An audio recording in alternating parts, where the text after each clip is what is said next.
Hey everyone, welcome to my channel. I'm super excited to share with you today about linguistic diversity in Egypt.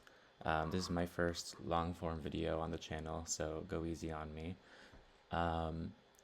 And here on our first slide, you can see we have a political map of Egypt showing its different governorates. And around the map, you can see some different examples of writing in some of the different languages of Egypt. And I'm going to challenge you to try and guess what some of these are. And by the end of the video, I hope you'll be able to identify all of them. So what we're going to cover, I just want to make you kind of aware of what languages exist in Egypt. Some people don't even know the names of some of these languages, and they each have their own really interesting, unique history. And I really just want you to know kind of maybe some basic facts about each one and maybe something that makes it special. And so, yeah, in order, we're gonna start with the Egyptian language. Makes sense. We're covering languages of Egypt. Then we're gonna talk about Arabic, and then Siwi, Beja, Egyptian Sign Language, Nobiin, Matokki, and then we're going to briefly talk about other languages in Egypt. So, first up, we have Egyptian. Probably you've heard of hieroglyphs. But what you might not know is that Egyptian is an Afro-Asiatic language. It forms kind of its own branch of the Afro-Asiatic language macro family. So it is distantly related to Semitic languages like Arabic, Berber languages, Chadic, and Cushitic languages. And Egyptian is really, really old. It had a very long history attested from, 4000 BC to about 1900 AD. And it changed a lot over its history, and we're going to talk a bit about some of those changes. And these hieroglyphs you can read as it's kind of says like language of Egypt. That first hieroglyph is the mouth with a line under it, and that can mean like speech, mouth, or so it's kind of like mouth of Egypt. That squiggly line is a river. It made the sound n, and that's also the genitive particle. So it's of, and then Kemet is how Egyptologists pronounce it, at least. We're not totally sure of the original pronunciation, but Kemet means the black land. At least that's what I was taught in Intro to Egyptology. And that's kind of the original name for Egypt in Egyptian, the black land. And I was told it's because of the black soil that forms along the banks of the Nile.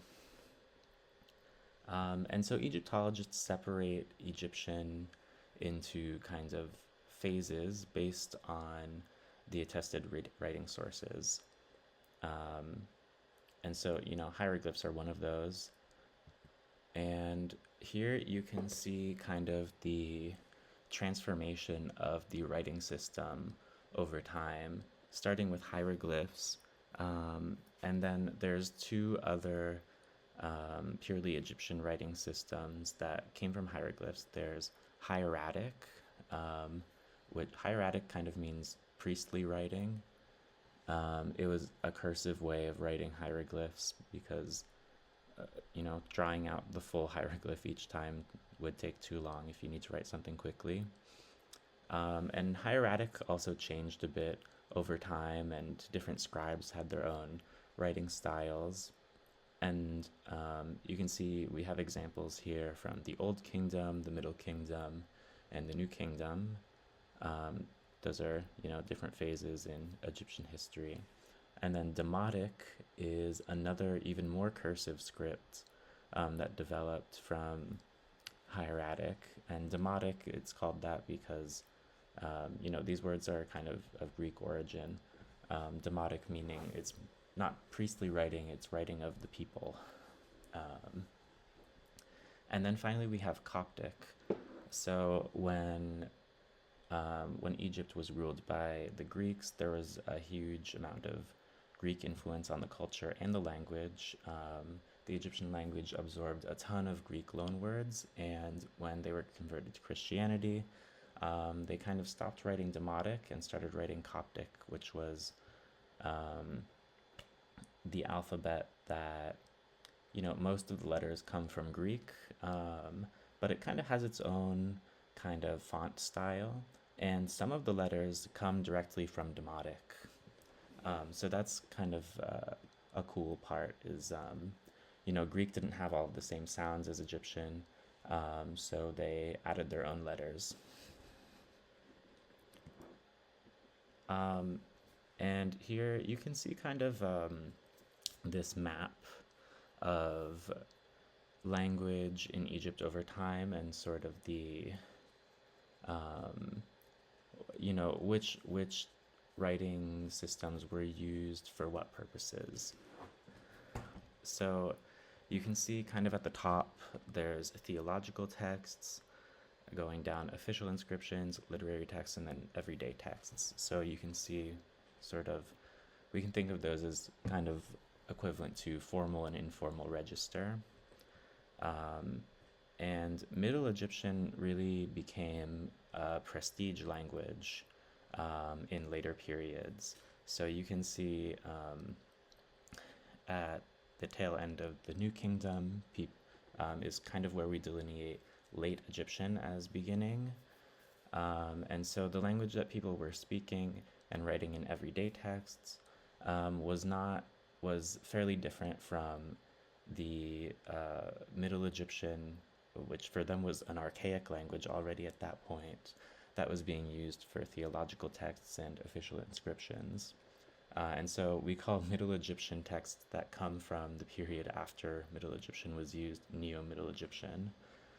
And so it's interesting because, there was this diglossia in Egypt, even from ancient times, and those of us who study Arabic know that dealing with diglossia is a fairly complicated matter. And then later we see Demotic and finally Coptic. And that's kind of the story of the Egyptian language in brief. So we're going to take a little bit of time to look at each of the phases of this language quickly. So Old Egyptian, the first complete sentence is dated to 2690 BC, so pretty old. The biggest body of literature from this comes from the pyramid texts at Saqqara or Sa'ara. And here's an Old Egyptian sentence. He has united the two lands for his son, dual king Peribsen. So hieroglyphs are interesting as a writing system because each sign can represent a single sound or maybe two or three or four sounds together. And then usually a lot of words have some kind of classifier or determiner at the end, which doesn't make a sound but helps you kind of figure out what kind of word it is. And I don't know that we see too many of those in this example sentence. But you can see some interesting things here, like the viper. So if you look at the word Za'af, his son, Za, the duck, and then F, the viper. The viper actually is a suffix used for the third person masculine possessive. And we can see that viper turning into the letter Phi in Coptic later and serving the same purpose. And if you're familiar with Semitic languages, if you know any Arabic, you know that Arabic also has a similar kind of system where suffixes are added to the ends of nouns to make them possessive. Middle Egyptian is much more popularly studied, has a lot more resources. The first grammar was published in 1894.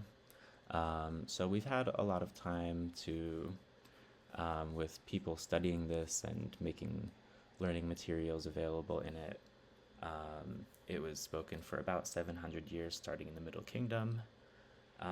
But as we saw in that kind of timeline of the language, it remained a literary language for much longer, until the Christianization of Egypt in the 4th century. And, it was written in hieroglyphs on monuments and written in cursive hieroglyphs or hieratic on papyrus.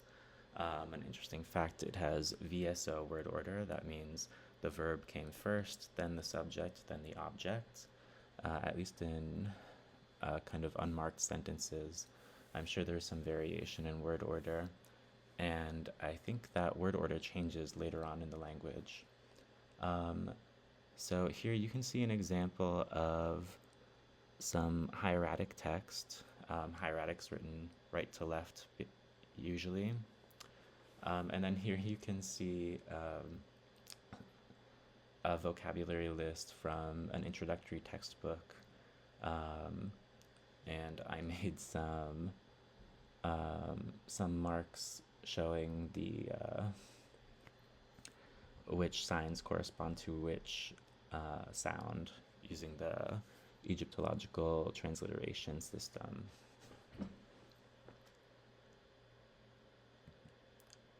Next we have Late Egyptian. Late Egyptian was spoken for about 650 years, beginning around 1350 BC during the New Kingdom.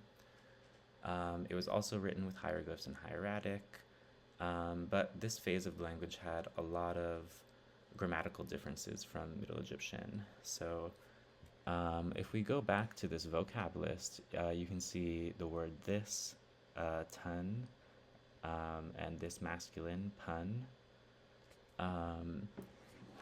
So these demonstratives with the p, t, p for masculine, t for feminine, and n for plural, turned into definite articles in Late Egyptian. And words that ended in ta were used to mark the final ta was used to mark feminine, gender, and nouns. Late Egyptian kind of drops that. You can see here the word woman is set. And then changes to verb conjugation. And also a general shift from synthetic to analytic. When we say synthetic, we tend to mean kind of a lot of morphological information. A lot of the sentence's information is carried in the morphology, usually of the verb, but it turned into a more analytical system where a lot of the meaning is sort of carried by separate words in a particular order. And here you can see a surviving papyrus of the story of Wenamun, which is considered an important piece of late Egyptian literature. Next we have Demotic. I said before it's the writing of the people, and it kind of gets its own time period. A lot of hieratic was written at the same time that hieroglyphs were being written. They were just sort of used for different purposes. But Demotic kind of gets its own phase of the language. It's even more cursive than hieratic. Good luck finding the hieroglyphic equivalent of any of these signs if you haven't studied Demotic. Demotic was also one of the 3 pieces of writing on the Rosetta Stone. So the Rosetta Stone had Greek, Demotic, and hieroglyphs. And fun fact, the Demotic was actually deciphered first before the hieroglyphs.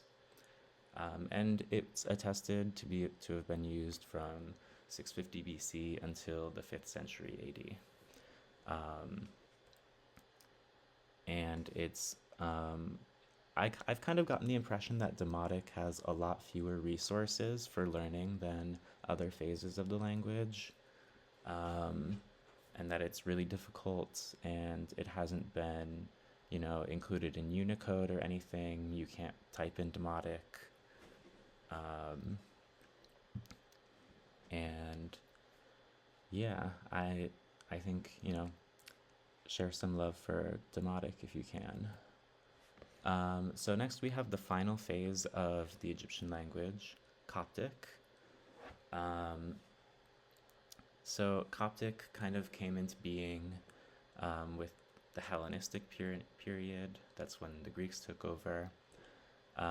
And Coptic writing gradually replaced Demotic.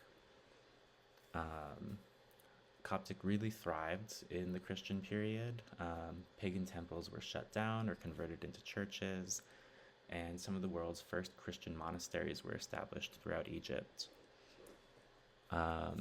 Coptic has a lot of Greek loanwords. A lot of the surviving Coptic texts are religious in nature. But Coptic ceased to be spoken as a native language on a wide scale by the end of the 19th century. It is, however, still used as the liturgical language of the Coptic Orthodox Church. And Coptologists kind of separated into different dialects depending on the region that different texts are found in. The two biggest ones are Bohairic and Sahidic. Sahidic being studied in the coming from the south, also known as Upper Egypt, and mostly Egyptologists study Sahidic Coptic. Bohairic Coptic comes from the north in the Nile Delta, and it is the main liturgical language of the Coptic Church, so that's the one that's mainly studied by Christian Egyptians. Although there are these other four dialects, Fayumic, I don't know if I can pronounce Oxyrhynchite, and Achmemic, and Lycopolitan. Here you can see kind of the differences between these dialects aren't too major. You can see this kind of paradigm for possessives with the words brother, sister, and siblings.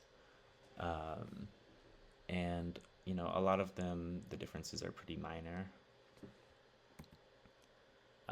So here's some Coptic imagery. This is a Coptic cross. It's a little different from crosses used in other branches of Christianity. Here's an old Coptic text.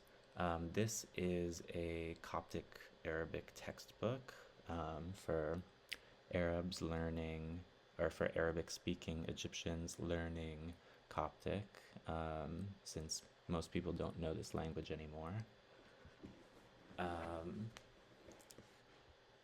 And yeah, lots of beautiful imagery in this textbook.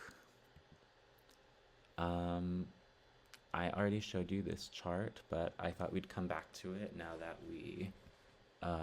that you've looked at all of the different writing systems.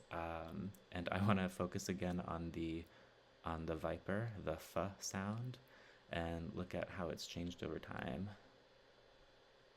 And then we have Phi in Coptic. So that's pretty cool. So now I want to take a step back and look at the Afroasiatic language macro family as a whole. This is just one proposed grouping.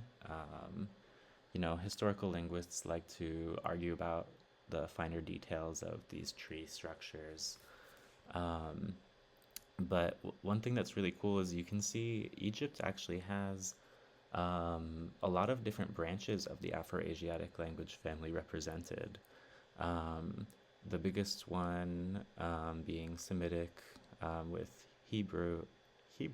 Not so much in Egypt, but in its neighbor, Arabic being the most widely spoken. And so this is going to be a great segue right back into Arabic, which is our next one. But I just want to briefly look at, we've got Egyptian and Coptic as a branch here. We've got, there's a Berber language, also known as Amazigh languages, here in Egypt. And we also have the only North Cushitic language in Egypt, Beja. So that's pretty cool. Um, Here, let's look at kind of what the distribution of Afro-Asiatic languages throughout North Africa and the Middle East is. I think right away you'll notice Semitic is really well represented. Um, and you can see that's mostly because of different varieties of Arabic. Like here you see Egyptian Arabic, Saidi, Sudanese, Chadian, Libyan, um, Juba Arabic, etc. Um, but if you look closely in the Middle East, you'll see other Semitic languages. You'll see modern Hebrew, you'll see modern South Arabian languages, and you'll see little pockets of Neo-Aramaic languages spoken by various groups in the Levant and Mesopotamia, and even in Iran.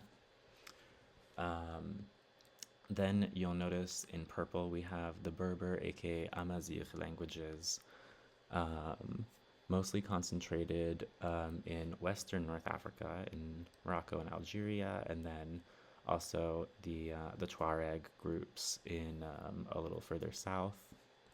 But there's also little pockets going all across North Africa, all the way into Egypt, and that's where we have Siwi, spoken in the Siwa Oasis. And Cushitic languages are mainly concentrated around the Horn of Africa, the biggest one being Somali.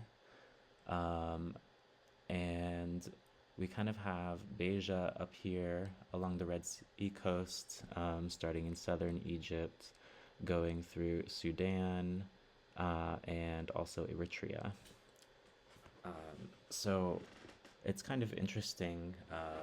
Egypt really has these two Afro-Asiatic languages that are sort of on the periphery of their main kind of what's considered typical for those branches. Siwi being quite far away from other Berber languages, and Beja being quite far away from other Cushitic languages.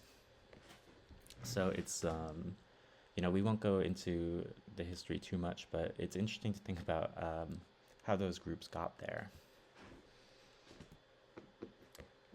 So now let's finally talk about Arabic. Arabic is the most widespread language in North Africa and in Egypt. There's diglossia, so there's modern standard Arabic, which derives from classical Arabic. Both are referred to as Fusha, which means the most eloquent language. Egyptians learn this in school. It's used for government, news, literature, any kind of formal writing, and also a lot of children's cartoons are dubbed in modern standard Arabic as a way to encourage children to learn. But MSA is really different from Amiya, which is Egyptian colloquial Arabic, which is the everyday language of modern life. And it has a lot of loan words from different languages that have, in some way, influenced Egyptian history: English, Italian, French, Greek, Turkish, and it also borrows a lot from modern standard Arabic. One way you can tell Egyptian apart from a lot of other dialects is it has the characteristic g sound in words where most other dialects have a j or j sound. And then when we look at Egyptian colloquial Arabic, we see there's tons of subdialects. There's so much regional variation and also sociolinguistic variation, looking at gender, age, education level. just in Cairo, there's a huge diversity of different types of colloquial speech that you'll hear. Um, and this variation can be really interesting to study. So if we take a step back and look at Arabic varieties around North Africa and the Middle East, you'll see, Arabic is super widespread and there's so many different kinds. Um, Now, I want to make a comment because we're going to be using a lot of maps here. Any kind of map that marks any kind of area map, especially that marks linguistic or ethno-linguistic boundaries, is not going to be perfect. Um, it can be really tricky to figure out where to delineate certain things. Um, like some map makers will choose to color in a whole area that might be uninhabited. It's like a desert area, and some will be more conservative and give a group a smaller area. But here you can see Egyptian colloquial Arabic is actually number 7 here. It's this little blob in the north. Um, and so it might be a smaller area than you imagined.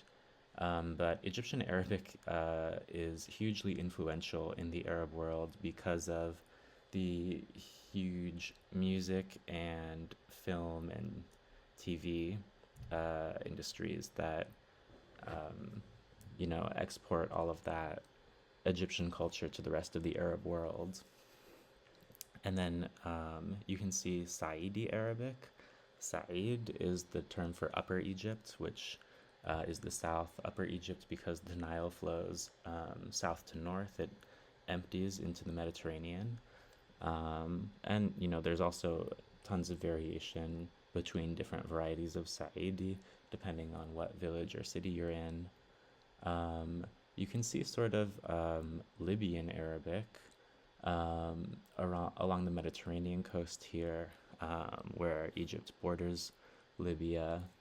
Um, and over in the Sinai Peninsula, you can see what people usually call Bedouin Arabic, which is fairly different from, Egyptian, what people call Masri or Egyptian. And you can also hear it down some of the Red Sea coast. So obviously we're really only just scratching the surface with varieties of Arabic, and there's so much more to be said than what I'm going to cover in this video. But I want to quickly detour into sociolinguistics to highlight the work of this Egyptian sociolinguist, Said Badawi, and his model of Arabic diglossia. Um, so, at the top we have um, classical Arabic, Fusha et-Turath, the Fusha of heritage. This is kind of the most frozen kind of literary Arabic. And then we have Fusha al-Asr, kind of contemporary Fusha. So this is the MSA that's used in the news that has a lot of neologisms. And then Amiyat al-Muthaqqafin. So this is sort of a bridge between Amiya and Fusha, where Amiya, or colloquial Arabic, is spoken as kind of the frame, and maybe there's a lot of borrowings from classical Arabic. And this is kind of used in, cultured but not too formal settings, like TV talk shows. It's the medium of instruction in a lot of universities. And then Amiyat al-Mutanawwarin, that's kind of colloquial of the people who are educated but not cultured, is the idea of that. And then Amiyat al-Ummiyin, the Amiya of the illiterate. And that's kind of considered the lowest form of Amiya, the Egyptian colloquial Arabic that should not be used in formal settings. And it said that a really capable Arabic speaker can utilize all of these different levels of the language in in their appropriate contexts. All right, and that brings us into Siwi. So Siwi is a language spoken in the oasis of Siwa, up here in the northwest of Egypt, very close to the Libyan border. It's the only Amazigh language in Egypt, and it's also the easternmost Amazigh language. And you can see Siwa is really beautiful. It has this really interesting landscape. It really feels like just very different from the rest of Egypt, both culturally, linguistically, and geographically. They have a lot of natural hot springs and this giant salt lake, and it's a really cool place. You can get there. One of the easiest ways to get there is to take a bus from the port city of Marsa Matruh. And here is the word azul, which means hello, written in Tifinagh. Tifinagh is the traditional Berber or Amazigh alphabet. I found this on a website run by a man from Siwa, but this alphabet is actually not well known or really used in Siwa, so I don't want to give you any illusions about that. I think people from Siwa, because the education system is all in Arabic, if they do write Siwi, it tends to be in informal settings and using the Arabic script. Yeah, so we can take a step back and kind of look at the Amazigh languages again.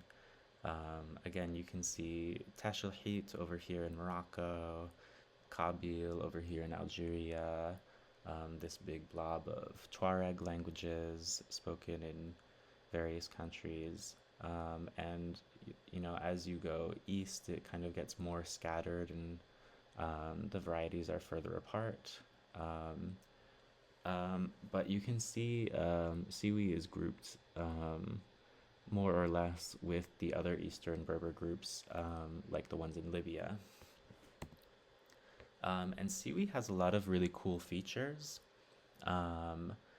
So one thing that's actually super rare in languages across the world is that it has what's called addressee agreement on demonstratives. So if you say the words like this and that, it not only has to agree in gender with, the thing you're talking about, but also the person you're talking to. Yeah, another thing is stressed-based definiteness marking. So instead of having a word for the, we have in Siwi basically whether you stress a certain syllable, the is there or not. At least that's according to one analysis of the language. It's I think two different linguists have done some major documentation for it, and one of them analyzed it that way and the other disagreed. But nevertheless, it's a really interesting feature. It also has plain versus labialized consonants, so that's kind of like a difference between g and gua. I can't really do it justice, but maybe we'll hear some in this sample of speech from this corpus of Siwi. Okay, let's play it. مسج لمن نشد أفرب عن بوشم بشال لازم ينسي أمبتا شال نسيوان أفبتا عشان شال نسيوان يعاشم أفازمور تاني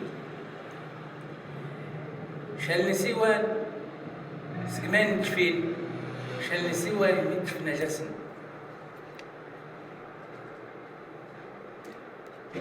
نهار دي متقامان نهار دي نتقامان قدران نهار دي قص صيف يميت الحين النهار دي نقص صيف يتحني الغطاء. All right, so that's what Siwi sounds like spoken out loud. Um, and now we're going to move on to Beja. It's also called Bidawit or Tubdawi. I'm butchering those pronunciations a little bit um, because the DH is usually transliterated as in Arabic the. But I think in the language, the DH actually represents like a retroflex D, like duh kind of sound. So sorry about that. Here's another map of Afroasiatic languages. You'll notice these are all different in some way, but I chose this one because it really highlights the position of Beja. Um, so you can see here, going down the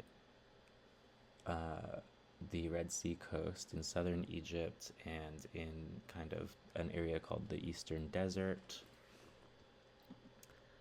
And so Beja has a long, little known history.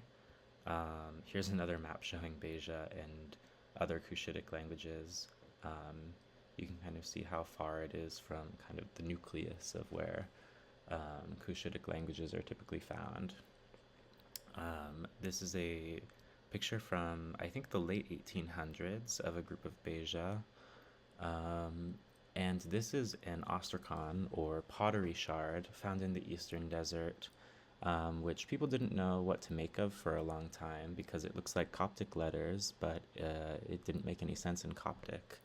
And finally, they had a Cushiticist who knows Beja look at this and was able to decipher it is a Christian text in some form of Old Beja, written in Coptic letters, although Coptic letters are not used to write Beja anymore. It's interesting to know that at one point they may have been. And the Beja have been known by different names throughout their long history. In Roman times, they were called the Blemies. There's mentions of them in ancient Egyptian literature, and there are some interesting studies about foreign names in ancient Egyptian that may have been Beja.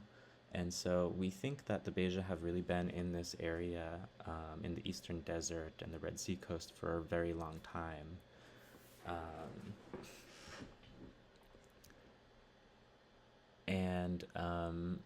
There are some interesting studies that theorize there may have been other Cushitic languages in that area at some point.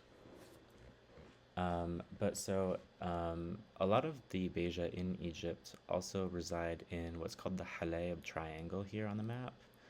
The Halayb Triangle is disputed territory between Egypt and Sudan, which, to the best of my knowledge, is kind of de facto ruled by Egypt.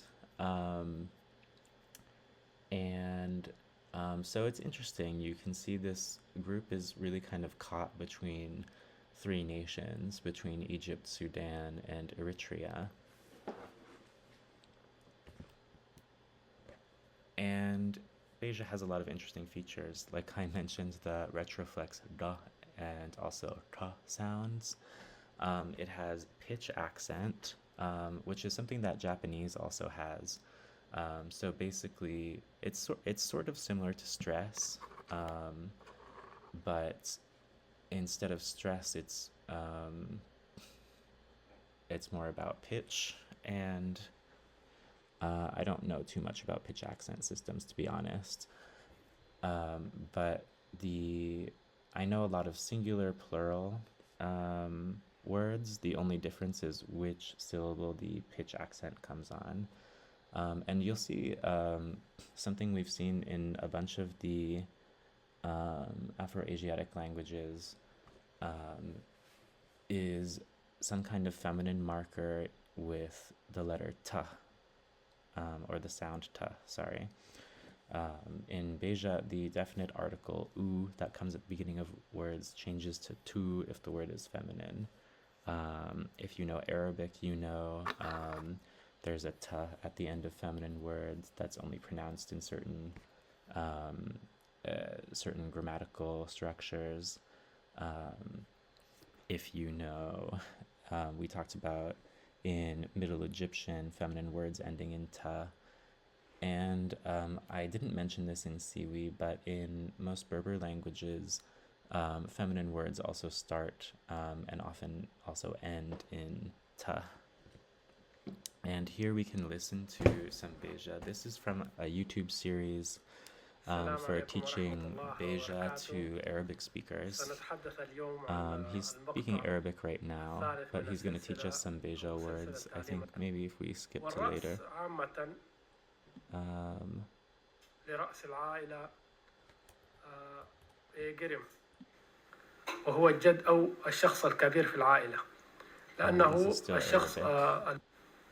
Oops, I meant to skip forward. أيضا الشعر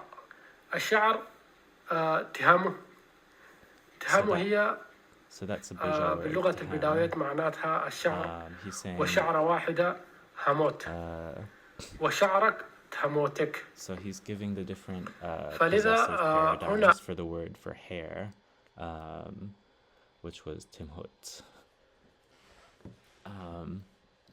And so next we have Egyptian Sign Language.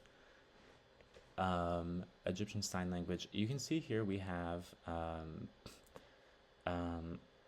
the words sign Egypt, which is Egyptian Sign Language for Egyptian Sign, written in what's called sign writing. And this is one of several ways that's been invented for writing down sign languages. It is not actually widely used or known in Egypt by the deaf community. So Egyptian Sign Language is mainly unwritten language. And there's a lot of misconceptions about sign languages in general and throughout the Arab world, so that's why this slide has so many bullet points. Ethnologue estimated about 500,000 signers in Egypt, but I think for various reasons it can be really hard to tell the exact number. So first of all, sign languages are not universal. Not all deaf people can communicate with each other using the same sign language. That's just not how language works. Sign languages are not based on word-for-word translation of spoken languages either. And it's interesting because those two misconceptions are both really common, but if you believed both of them, it's a little like, how did you believe one and the other at the same time? But it turns out neither of those are true. Basically, sign languages are natural languages that arise through social interaction, just like spoken languages. And you can be sure that wherever a deaf community exists, a sign language also exists. Sign languages have their own phonological systems, although they're not based on sound, but linguists confusingly still use the word phonological because we're talking about the way subcomponents of words or signs are organized.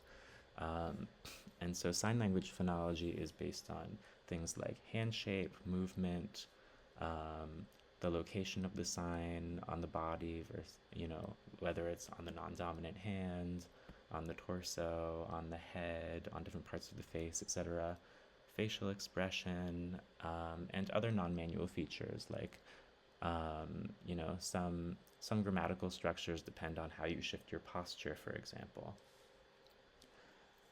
Sign languages have their own grammar. They have their own morphology. That's how words are built. Syntax, that's how the order of words affects meaning. Semantics is all about the study of how meaning works in particular languages. And pragmatics, That's how language functions in discourse. So in context, that's the rules of how conversation works, for example.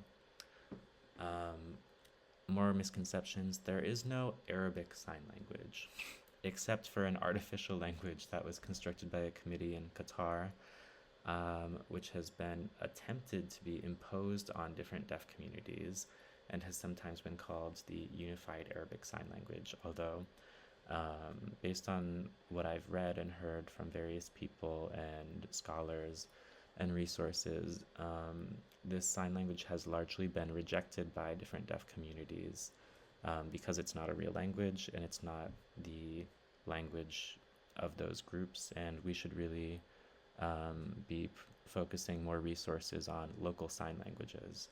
Um, and I think this comes from a lot of different strange misconceptions and ideologies interacting. There's these pan-Arabist ideas that Arabic should be unified and everyone should know standard Arabic, and there's this idea that sign languages um, are based on Arabic and that they should be universalized. And this is kind of destructive. I mean, a lot of people see this as an attempt to destroy the local cultures that are growing in different deaf communities and is a threat to diversity. Um, that being said, some sign languages in the Arab world do have a lot of similarities with significant overlap in their vocabularies. And there's a few different reasons this could be.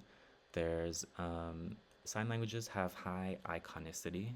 Iconicity means that the form of a word resembles the thing that it refers to. In spoken languages, we have onomatopoeia, and so sometimes our words sound like the thing that they mean. But this is even more prominent in visual languages. Other reasons that um, there's such a high overlap could be due to shared culture and history, leading to more iconicity, and then also contact between different deaf Arab communities that can lead to, um, you know, people borrowing signs from each other in the same way that different spoken languages borrow words from each other. And then, so I'm using the term Egyptian Sign Language, and it's been given different abbreviations, sometimes ESL for Egyptian Sign Language, or LIM for لغة الإشارة المصرية, that's Egyptian Sign Language in Arabic. Although LIM has typically only been used by researchers from outside of the region. But so I'm using this term to refer to a few known varieties used in urban centers like Cairo and Alexandria.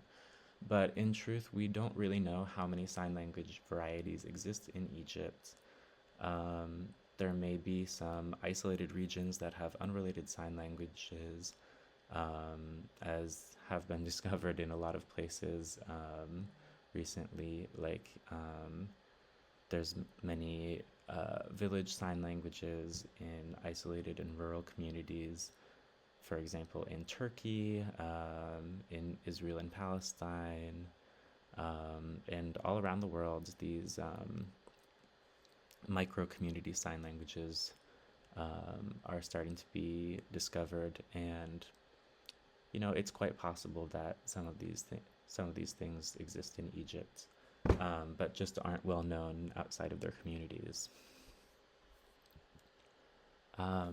So Egyptian Sign Language also has some interesting features that make it unique and make it seem different from other sign languages, and also from other languages that surround it.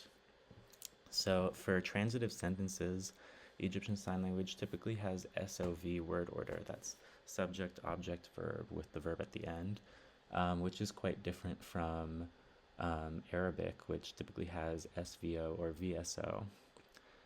So you can imagine, with all the misconceptions about sign language, um, that these kinds of basic grammatical differences throw a lot of people off. Um, it also has some unusual loci for directional verbs. Um, one kind of interesting one that I've seen is for the verb to tell, or to say um, to say like he said to me. Um, the me part of that is on the non-dominant hand, whereas in most sign languages, for a first-person singular agreement, um, usually the end loci of the verb is the middle of the chest. It also has an interesting verb for understand, at least in the Alexandrian variety, um, which is that the um, the beginning point of the verb understand is the thing that's being understood, and it then moves towards the understander. It also has two finger spelling systems that are in use. One of them is um, pretty different from what people expect finger spelling systems to look like, in that it has, you know, it's not just hand shapes, it's a hand shape with a location and sometimes a movement, and a lot of them are on the face, and in some way correspond to ideas about how the corresponding letter might be pronounced in Arabic. So I'm going to show you this video by a deaf YouTuber السلام عليكم ورحمة الله وبركاته. who النهاردة هشرح عن إيه will show الحروف you القديم ألف both ب of those ت finger spelling والحروف alphabets. الجديد ألف ب ت. طيب ليه الحروف القديم So he's والجديد؟ saying سبب الحروف القديم تبع the مصر old الخاطئ letters والحروف الجديد are تبع العالم Egyptian, العربي. and the new جميل. letters تعالوا شوفوا الحروف are القديم used throughout the والجديد. Arab world. So that's ألف Aleph, the first letter of the Arabic alphabet. ألف And then there's Ba, ب the second letter. ب ت And then there's Ta, the third letter. ت ف And we'll skip forward a little so you can see some more. خ There's Kha, Dal, ت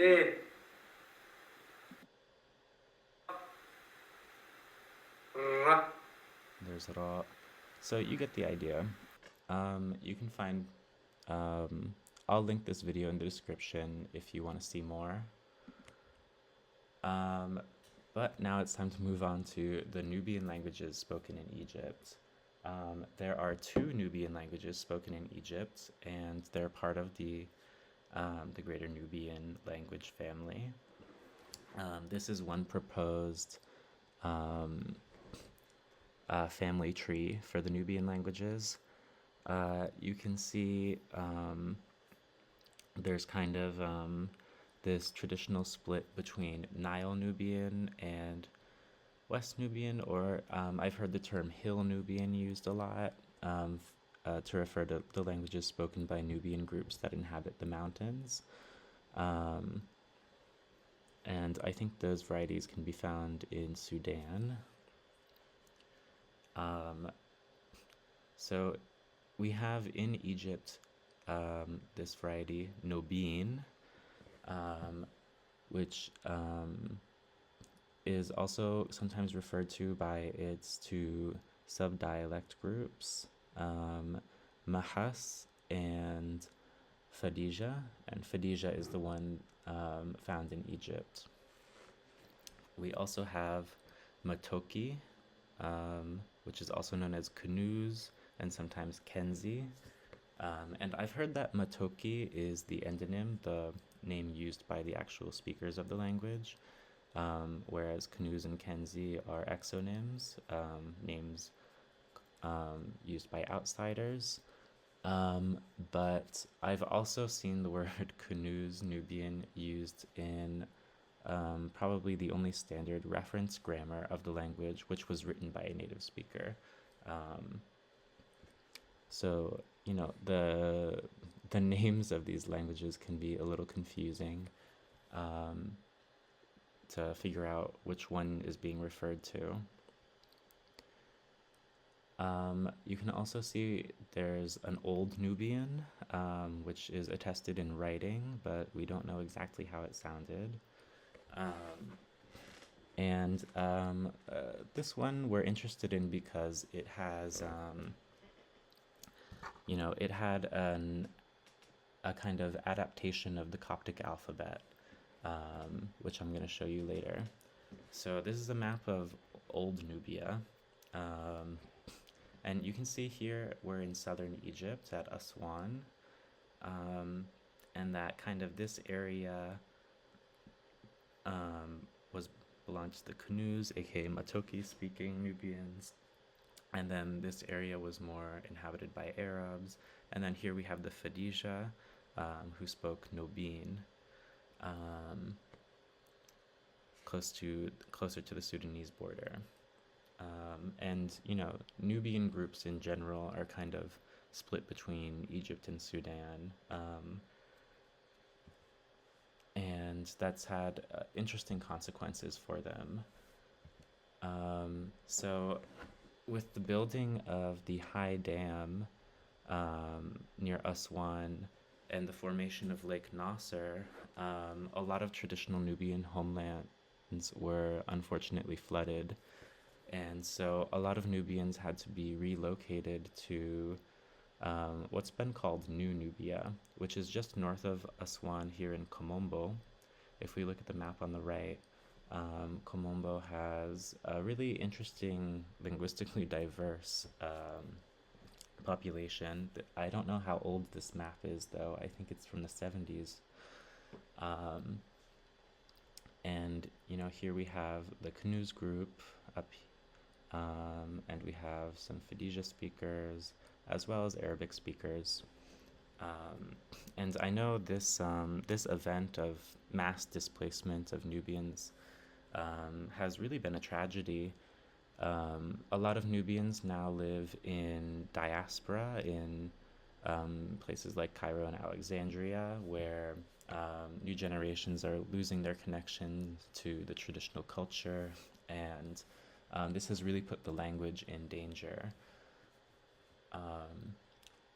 So if you're interested in supporting Nubian language revitalization and documentation projects, I'm going to try to link some more resources to that in the description. So first we're going to talk about Nobiin. Nobiin has gotten a lot of new textbooks and literacy materials using a modernized version of the old Nubian alphabet. And you can see that's what this red text is. It says Nubinga Kulan, write Nubian. Or maybe it's read Nubian. I don't remember actually. And it's also an SOV language. You can see this example sentence, Kam Iuga Kabi, that's camel, corn, he eats, meaning the camel eats corn. And you can see it has accusative case markers on the word corn. So if something's the object of a verb, it gets ga at the end. It's also a tonal language, the only one in Egypt. It has two tones, high and low. It has no grammatical gender. I normally wouldn't put that as like an interesting feature of a language, but it is interesting given that pretty much every other language in Egypt does have grammatical gender, except for the other Nubian language, which we'll talk about soon. It also has fairly complex verb morphology. One interesting thing about the verbs are that the second and third person singular usually take the same endings, which I personally hadn't seen in many languages. It also has two sets of interrogative mood endings that are inflected for person and number. One set for content questions and one set for yes or no questions. So those are kind of cool little fun facts. And here you can hear, you're gonna hear a Nubian proverb. Let's fast forward a little so we can get a taste of what Nubian sounds like.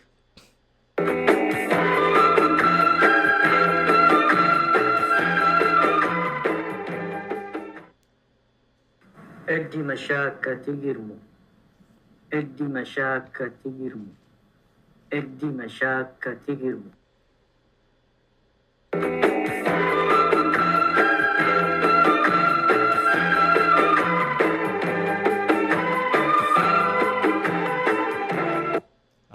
So it's really great that Nubian has gotten a lot more attention recently, with some efforts to preserve Nubian culture and language.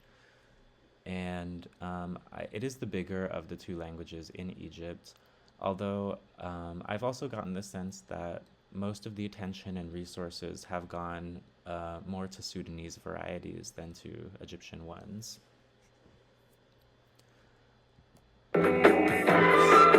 Sorry, I didn't mean to replay that.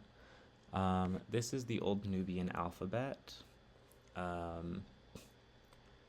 You can see it's really similar to Coptic, except these last three letters were added for Old Nubian sounds that Coptic didn't have. There's the ng, the nya, and the wa. And I think we're not too sure where these letters come from exactly, but some people think that they came from Meroitic, which was a form of hieroglyphs used by Nubians that linguists are still working on deciphering. And so this is Matokki, aka Kanzi or canoes. And it shares a lot of features with Nobiin. It's also SOV. It has no grammatical gender, but it also doesn't have tone. It seems to have even less resources available for learning it. Some interesting features. It has unique possessive forms for kinship terms. So like mother and my mother, the form of the word mother is slightly different, and also for your and his or her. And I think that's true of, I think that's something that's shared with Nubian as well. But we'll see some examples of that in this video. It also has fairly complex verb morphology. Some interesting things I found were it had 4 different types of imperatives. There's plain, delayed, habitual, and polite imperatives.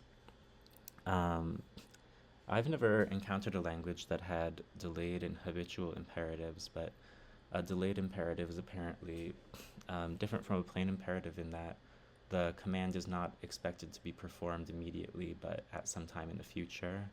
And a habitual one is expected to be done repeatedly or habitually.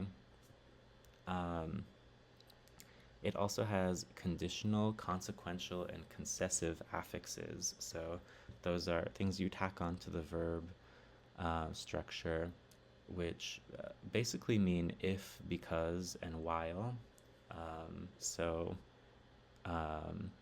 There's one verb for if you go. You can think of it as basically putting the word if or because inside the verb, which is kind of interesting. It also has 2 evidential affixes.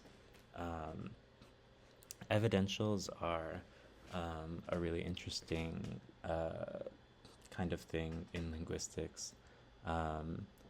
Matokki evidentials are dubitative and inferential. So there's certain things you add to the verb if you think something's probable but there's kind of a doubt, and the inferential is if you're kind of making you're making an inference, you're making a kind of guess based on what you know, but you're not 100% sure it's true. You don't know it because you saw it.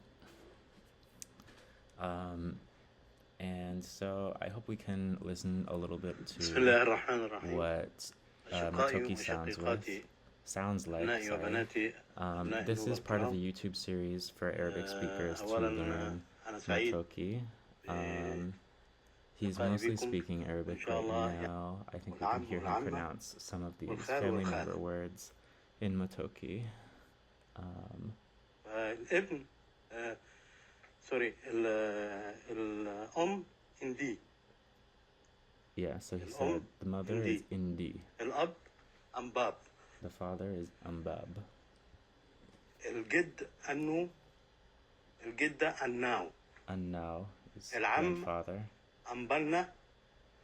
والعمة أنبانشتي. Now والخال أنجي. paternal and والخالة maternal uncles. إندي كجي. And I'll link this video series in the description too if you want to learn more.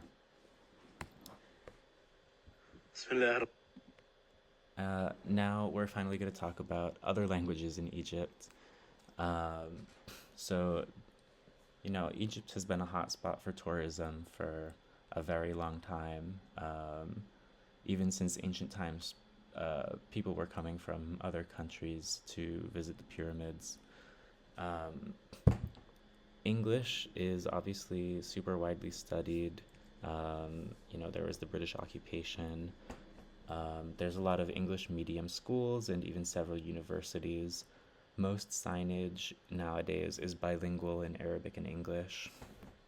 French also used to be a super influential language in Egypt with the French occupation. It's been widely studied as a foreign language, but less so than English. And French influence began to decline with the British occupation in the early 1900s. Italian was also considered an important language during the rule of Muhammad Ali Beja, and Italian immigrants left a lasting legacy on some of the major cities, especially Alexandria, although those communities have kind of dwindled in number since Egypt's independence, I want to say, in the 50s.